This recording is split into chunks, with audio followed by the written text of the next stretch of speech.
எப்ப ஷோ போடுறீங்க? இசை இருக்கிறீங்க கை நல்லா இருக்கிறேன்பா சார். வாய்ப்பே கொடுக்க மாட்டேன்றீங்களா சார்? மியூசிக் பண்ணுறதுக்கு வாய்ப்பு கொடுக்கலாமே. கண்டிப்பா தரேன். இப்போ ஒரு நல்ல டியூனை நீ போட்டு காட்டு. அவ்வளோதானே சார்? தராரி தாராரி ரீரா ரீரா ரீரா. நிறுத்து.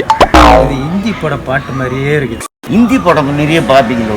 ஆமாயா, ஏன் அதில் பார்த்து தான் சீனை உருவி நம்ம தமிழ் படத்தில் வச்சுன்னு கிடக்குறோம். அது மாதிரி பாட்டியும் உருவி விடுங்க. வேணாம், பாட்டு ஹிட் ஆயிடுச்சு. அப்படியா? வேற அடுத்த பாட்டு போட்டு காட்டு. குஜராத் படம் பார்த்துக்கிறீங்களா நீங்கள்? குஜராத் தெரியுமா? அதெல்லாம் தெரியாதுப்பா, மொழி தெரியாது. புல்பு புல்லா புல்லுகுத்து கட்டா ஜலகத்து புத்தா காரிக்க. நிறுத்து. அருமையான டியூன் ஆகுதுயா. சூப்பராகுதா சார்? பிரமாதம். சரியா சிக்கினாயா பையன்?